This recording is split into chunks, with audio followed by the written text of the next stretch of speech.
Hey guys, Chris from Stoked for Travel here, and welcome back to the channel. We're going to do something a little bit different this week. You know I love the Firewire Dominator 2. It's my go-to shortboard at the moment. I recently had the pleasure of catching up with Dan Mann, the shaper behind the board. We talked about fin setups, what's new with the Dominator 2, and basically everything you need to know about the board. So yeah, if you're interested in the Dominator 2, let's jump right into the interview. Channel today, I am joined with Dan Mann, the creator of the Dominator 2. We're going to be running through a few quick questions about the board, how it's created, who it's for, the best wave types, and things like that. So I'm going to just jump straight in with Dan. Thanks for joining us today, Dan. No sweat. Thank you. Just for those who are unfamiliar with the original Dominator, could you talk us through the concept of it and how the original came about? Sure. Let me get my camera. It got all tilted on me here. Yeah, so the original was actually is a round tail, more or less otherwise the same type of body and volume proportionate to the length, and with the same idea of being a real versatile, high performance groveler, kind of in the middle zone for, you know, just kind of most waves type of board. I designed that very quickly in 2008, fall of 2008. And then I think we went to the market with it in 2009, Firewire did. And then, so that all went down real quickly. Firewire was still only a couple years old as a company and pretty new. And you got in right at the beginning.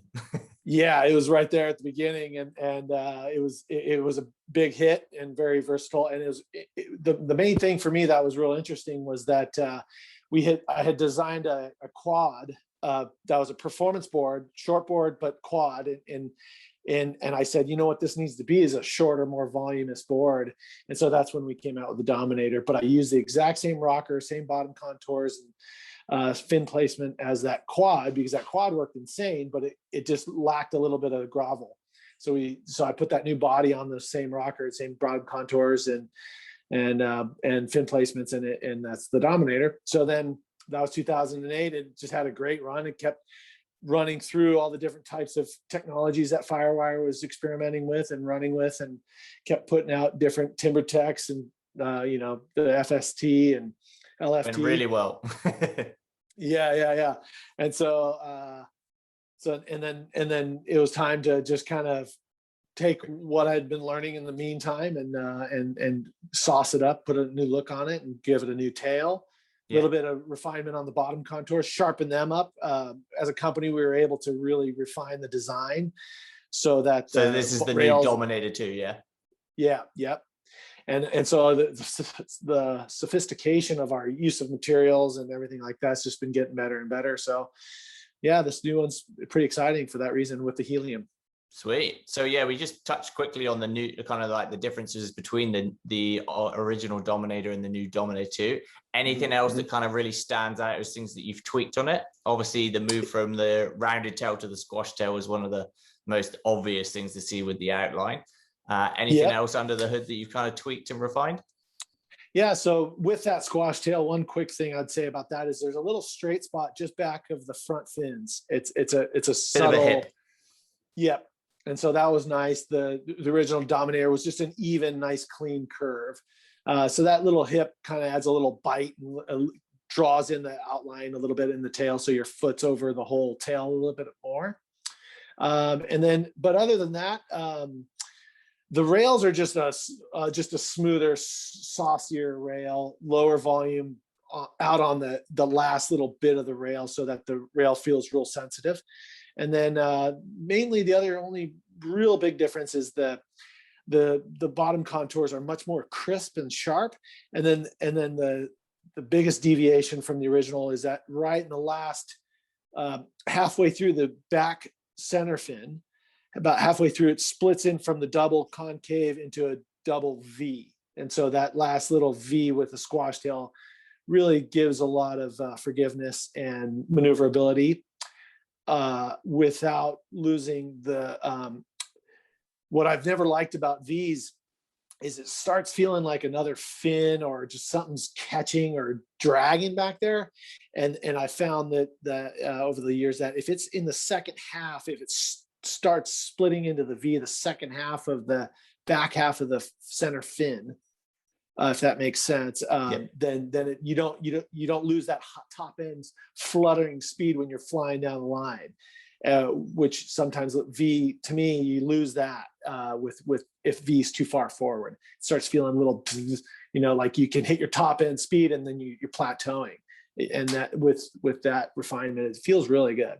That's one thing I found with the Dominator 2 is the speed on it is just super fun. Like just that quad fin setup, and it coasts through those kind of flat sections really nice. Yeah. I think what I love about kind of like the quads, because I rode your Chumlee model as a quad as well, is I felt like the board was doing a lot of the work for me a lot of the time. So I was more concentrating on what I wanted to do with the wave than kind of generating the speed, and kind of, it took that kind of thing out, especially progressing from kind of intermediate to advanced server. It just meant I could just concentrate on what was happening down the line, and the board kind of just did its thing. Perfect. Which is what you wanted to do in the end of the day, isn't it? Absolutely. Get the board out of your mind. So you're just surfing and not thinking about your surfboard, for sure. So that move from the rounded tail to the squash tail, what kind of brought that about? Was it something to differentiate the two, or did you just find that the way people are surfing now, like the squash kind of provides a bit more release, and kind of where you wanted to take the performance of it?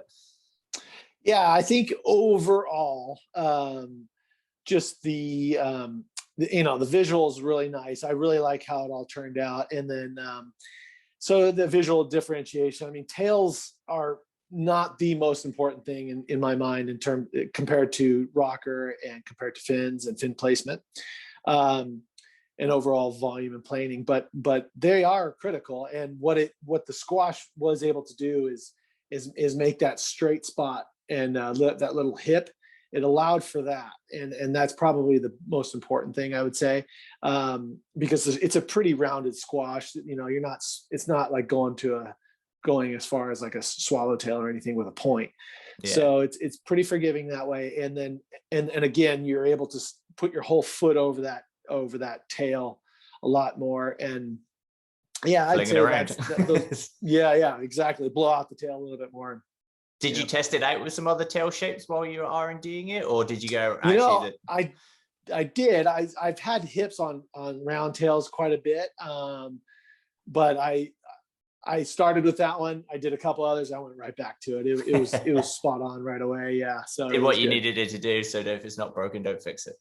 Yeah. Exactly. Yeah. Don't get too complicated. Sweet. And in terms of differentiating the original from the new, kind of if you've been riding the original Dominator for a while and you're kind of looking to upgrade, kind of what are the main things that you're going to notice as a difference, or is it just kind of slightly more refined? You're going to probably notice a lot of the material, the difference in the helium versus the other materials is probably something you'll notice right away. I was very pleasantly surprised with it being real, not too squishy. Sometimes those boards can be like, you need to get the quick spring back, and that's what the newer heliums have a lot of, and that's been really nice for us as a company and for the designs. But I've ridden the helium in a few different boards now, like the Machado Seaside and also the Chumlee as well. And I just love how it feels really lively under your feet, and it's also great for traveling because it's really solid. Like you can beat those things around, and they're pretty resilient. Yeah, and the weight and strength combination is probably a very significant improvement for the designs as well, because that correlates into being able to surf the board differently than you would if the design was if that same design was on something that was clunky or heavy. It doesn't have that same pop and the versatility that you're talking about with travel and all that stuff is. Did you test it out with the LFT as well? Like what made you decide to go with the helium, and like what were the advantages and disadvantages in your mind? So I did try it out with LFT. All the samples and prototypes I did those in LFT locally. And when it comes down to it, that durability, you're not giving up anything in performance. The durability is there, and it's actually a little lighter with that helium. So. Yeah. I find the LFT feels almost a bit more like PU. like, whereas the Helium feels like a solid epoxy underneath you. And obviously that flex around the rail rather than down the stringer in the middle is also quite lively as well. Yeah, and it's cool because you're the fact that you're riding them as quads is how they're designed in a lot of ways. But it's funny because I always say, but Aussies won't try it. They'll stick to the thrusters no matter what. They're riding sweet potatoes and baked potatoes with the thruster, and I'm like, come on, you guys, go to the quads. So I mean, I understand it, and a lot of people, and I still ride a thruster every once in a while. But I think when you put all the pieces together and you have the right set of quads with the right materials, you really maximize everything that the package is supposed to be when you're on a quad. Yeah, that was going to be another one of my questions. Obviously, it comes as a 5-fin setup, so you've kind of got that versatility with it, but you obviously were going for the quad when you were kind of designing everything. That's what's optimized for. In terms of how it feels as a quad versus a thruster, what do you make of the differences, and kind of why would you recommend it to go with the quad option? Well, so I'm not as militant about this board, the Dominator 2 being a quad, as I am with the twice baked potato. It's like, man, just ride that as a quad. Maybe put a little nubster in the center for the. And of course, that's a bit more of a groveler, so you want to generate as much speed as you can get out of it. Yeah, and with that width on those really wide tails, if you split into a quad, you're really only riding one half of the board at the same time. Yeah, because the fin cluster is quite spread out then, isn't it? Yeah. So, and that element is less significant in the Dominator 2, just because the tail is more narrow, but it still overall is designed as a quad and to maximize it. Again, just what I do with that sometimes is I go to a smaller quad trailer instead. I ride really large front fins. For me, I'm I don't know what I am in kgs, but I'm 185 in pounds, and I'm 6'2" or 3 or so. And so I usually ride very large fins, and but that one with the Dominator 2, if it's smaller surf, I'll go with some smaller trailers. So just one size down in the trailers, but keeping the front fins large. Keep the front fins large. I must say, I've also recently started surfing it as a 20 with a trailer and up to kind of like short highways. And I was blown away by how much fun it was on that. So much release, and it just ran really nice upright. I'm using an LZ twin setup. So it's a new company. It's a company called LZ Surf in Australia. Cool. Really nice upright side one, and a small just kind of futures trailer in the back, and it's been up to about head height. It's my go-to now. Just super fun and lively. Goes with it really nicely. I'd like to see that. Yeah, that sounds cool.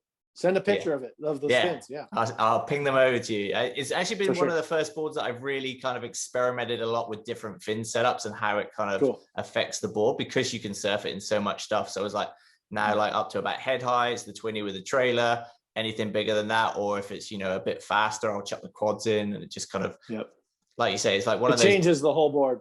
And it's one of those boards that, because of the performance groveler aspect, you can surf it in a huge variety of waves as well. From your kind of R&D, like what kind of waves is this perfectly suited for? What's the optimum kind of Dominator 2 wave? I'd say just like the optimal, just a shoulder high, head high, sort of on the soft, but with a nice slopey face, I've had it in some hollow tubes. I surfed at the Wave Ranch a couple times in that hollow section. It went really well. It went great. And I could get really deep in the barrel. But yeah, a nice slopey, fun, warm day with shoulder high waves would be just unreal. So nice. I'm taking mine down to Urban Surf in a couple of weeks down in Melbourne. So I'm really looking forward to seeing how it goes in the different wave settings. And that's kind of going to be my go-to board for testing that wave out. So that should be bring a bunch of fins. Yeah, a whole bunch of fins, swapping them all out. I think I've got about 10 sessions booked in. So should be good for a bit of tweaking on the fin front. Cool. Good. In terms of who it's aimed at, like how would you say it works for like beginners, intermediate, advanced surfers? Like what are the different aspects that people are going to appreciate depending on where their level is? Like, would you classify it as kind of a beginner board, or are you more aiming at that kind of high-end beginner, intermediate upwards with that board? Well, that's without overhyping it, it's been great. Like Kevin Schultz out here in Southern California, he's His clips have been insane. Unbelievable clips and ripping on it. He just genuinely really likes it and has a good time on it. And then, the newer surfers. So for newer surfers or intermediate surfers, the cool thing about that design, especially when you consider the weight, is when you're new coming into the surfing, you get so much advantage and benefit by riding a board that's slightly bigger than what you technically should be on. Yeah. If if you want to rip and you're like, oh man, I want a smaller board. It's like, no, it's okay, because the board's going to be light. The board's going to be really maneuverable. Go ahead and get a couple extra inches on it so that you can have the paddle speed. Because one thing that foam is always your friend. Yeah, foam's your friend. And if you're not catching tons of waves, you're not going to improve anyway. So just go ahead and ride a board that's a little bit bigger, and just trust that just put some leg into it, and trust that the weight's going to be good, and trust that the performance for the length of the board is going to feel shorter anyway. And then if, for guys like Kevin, he's riding it smaller than he should be, because he can get away with it because of the way it's squatty and wide for him. Yeah, and then the epoxy kind of rides almost like a liter or two kind of more than it would do comparable in a PE board as well. Exactly. Because you've got those kind of added advantages of like, you don't have to over foam it without feeling like you've got enough underneath your chest as well. Exactly. Yeah. And so the volume underneath your chest is a key element of the design. But then again, I tweaked with that rail just to keep it feel like it's a saucy rail for the guys who want to rip and can, I was going to say, even the first time I paddled out, I was like, this thing paddles really nicely. It just kind of planed through the water really well. And since I don't care how good you are or how bad you are, that's important, man. If it doesn't plane and you feel like you're just dragging yourself through the water, it's just not going to be fun, is it? Mm-hmm. So obviously you're going with kind of that almost high volume kind of performance groveler kind of niche with this. How do you feel the Dominator 2 compares with other boards in that kind of genre, like the Hypto, the Phoenix, and even stuff like the Puddle Jumper HP? Like, what would be the advantages? Like, if you were weighing up a few different boards. No, I'm just kidding. No, I'm sure they're all good, and it's just a matter of personal preference. Getting your personal preference, getting the availability. Boards are hard to come by these days. True. So it's just availability. Overall durability is really key. Resale, when guys are, when everyone's talking eco and all that stuff, it's like, well, money talks, and we're still in that mindset as a culture. So if your board lasts you a nice long time, you have a great time, and then you can also sell it for $50 or $100 more than you would have if it's another type of technology, then you're winning. And then the next person can keep it going too, and will cherish it and keep it in their quiver for a while instead of throwing it away or it breaking or having some failure. So for you, like the construction is a big plus for kind of the Dominator 2 and the Firewire range as a whole. Yeah, and I think companies that are experimenting with new materials and new processes in general are going to have a leg up on people who aren't willing to invest in that kind of thing. I understand why you wouldn't, because it's hard to make money in surfboards, but yeah, I mean, I think as in terms of a product, just not calling anyone out or anything like that, just generally speaking, we have to become much more sophisticated with our processes and our materials if we want to start making lighter, stronger, more sophisticated boards. So, and that's what I really like about the Firewire range and our investment in technologies. Dark Arts is doing a really good job with vacuum bagging carbon.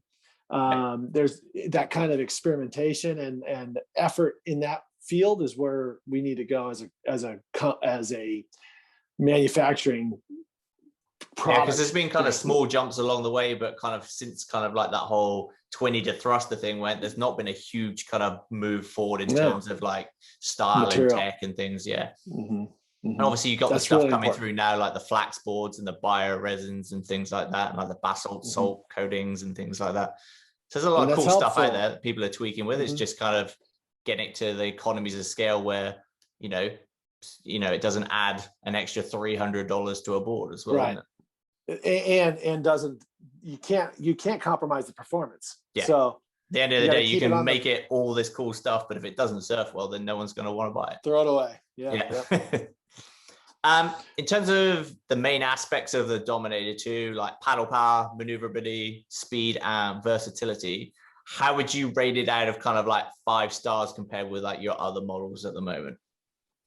Well, I mean, in terms of its range of surf and range of surfer, it's, you know, I wouldn't want to lay a claim on anything, but it's just it's a good one for it. You know, it's just, I'm really stoked on it. Really happy with the feedback I've been getting from all the different types of surfers. You know, there's a guy who wrote an article for Men's Journal up here in the States, and he was self-proclaimed intermediate, and his way of just, he was a writer, so he could describe what he was feeling really well, and he was articulate about it. And so just hearing that, and then hearing a kid like Kevin Schultz, who's extremely articulate and freaking rips, hearing that feedback is very encouraging. And then as a selfish surfer myself, I really loved how it went. So yeah, I mean, I don't know if I want to rank it, but I'd say it's very good. The overall kind of mass appeal of that board is obviously something that you're pretty stoked on, the fact that you can pretty much hand it to anyone and they will have a really good experience on it. Right. I feel like it's definitely helped me push my turns, and even just tweaking the fins and playing around with that and its versatility with that has allowed me to surf it in a much bigger range of conditions than I usually would with a shortboard. I find I've been switching between that kind of like that one as my shortboard for pretty much any conditions, my log, and then I've also been testing out like the seaside and beyond and a couple of mid lengths just to kind of fill that gap when it's a bit kind of, you know, fatter as well. That's kind of kind of gone straight into my kind of 3-board quiver. So like I've got everything covered, but you know, the Dominator 2 is always sat in the car ready to go if, you know, if it's punchy enough, or I'm just like, right, I just want to bust some turns today. Yeah, perfect. Good. I like to hear that. Yeah. In terms of clips and stuff, we've touched on like Kevin Schultz's clips. Any other people shredding the board that have dropped awesome clips that you'd recommend people check out to see how the board goes? There's a guy, Dayton in Florida. He's been doing some good ones. I think I'm drawing a blank right now. I was on it a couple times at the wave pool. I think that's on Firewire's Instagram somewhere. And then I was going to say, you reshare quite a lot of cool videos and stuff on your own Instagram handle, so I'll make sure I'll add the link in below so people can kind of come follow you and check that out. Yeah, I think just, I don't know what link to kind of encourage you to look at. I guess there was a guy, a local San Diego guy, I'm drawing a blank on his name. He had some good shots at the wave pool. I don't know if they've actually ever edited those and put those together though. Yeah, but well, if you come up with them, we'll add them in the description below anyway, so people can go check them out. Sorry, as far as content creation and collection, I suck at that. I get totally overwhelmed. I got to call the guy at Firewire to find out. So all good. Obviously, you've been doing a lot of work with Kelly recently with like the No Brainer and some of the other boards you've been putting. Has he jumped on the Dominator 2 at all? No, but he saw the video. He goes, "What board's that?" And I told him, and so hopefully he'll grab one. We did some boards last fall, and still kind of developing here and there on a couple of these kind of really, really high performance small round nose boards. So nice. We'll see what comes of it. Yeah, it's been a lot of fun. I'd love to see how he got on the Dominator 2. See what the cool. goat could put to it. Marketing perfection there. Yeah. Be fun. Yeah. When it comes to what's next, anything in the pipeline that you can kind of give us some sneaky insight into? Anything that you're working? You obviously touched on the high performance ones there. Anything else in the works that? Yeah. Hoping there's hopefully early next year, there'll be another joining of forces with another well-known name and myself. That's coming. It's going to be sort of on the performance side of Swallowtail world. Nice.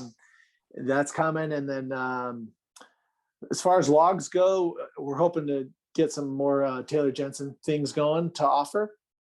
Kind of incorporating that kind of Thunderbolt technology and stuff. Yeah, hopefully. Yeah. And then I really like that. That stuff's, I really like and appreciate the strength and weight and the look of those boards. It's incredible. And then it's a smart use of material. There's almost there's significantly less waste with the way they build the boards, especially in terms of excess resin. So yeah, I've seen a lot of the Skin Dog ones because he's originally from Cornwall, which is near where I'm originally from in the UK. So I've seen a lot of his boards, and I was actually did some interviews and photography with him as he was kind of creating that brand. So kind of had a cheeky look at the Thunderbolt technology, and then obviously Jack Wentz is here in Byron, and he's testing out the new Harley Ingleby ones, and he looks like he's having a great time on them. Harley rips on them, Skin Dog rips on them. So yeah, that's been a really cool thing, and I want to get my hands in on that, and hopefully there's something coming in about midway through 2022 for another thing. So we'll see though. Maybe we'll catch up again when I'm reviewing that one as well. Perfect. Yeah, I'll be around. Any final words of Stoked for anyone who's kind of debating getting the Dominator 2? Any kind of like final words of advice for making the most of it? I don't know. I mean, if you're on the fence, if you can try to get your hands on a buddies or a surf shop that's doing demos, that'd be the best thing. Around here, we used to do a lot of demos pre-COVID, and I think they're starting to pick back up. So just keep an eye and an ear out for that. And then if not, just tell your friend to come on, man, just let me give it a spin. And if you can get them off it.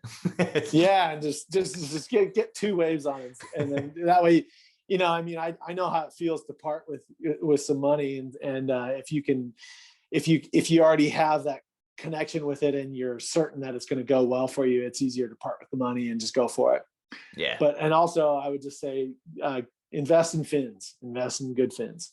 What would be your kind of ideal fin setup for the Dominator 2? What are you kind of riding at the moment? Obviously you released your own range of quads as well. Do they marry up perfectly with that? Yeah, they marry up really well. I would say that you get your shameless plug in. The shameless plug.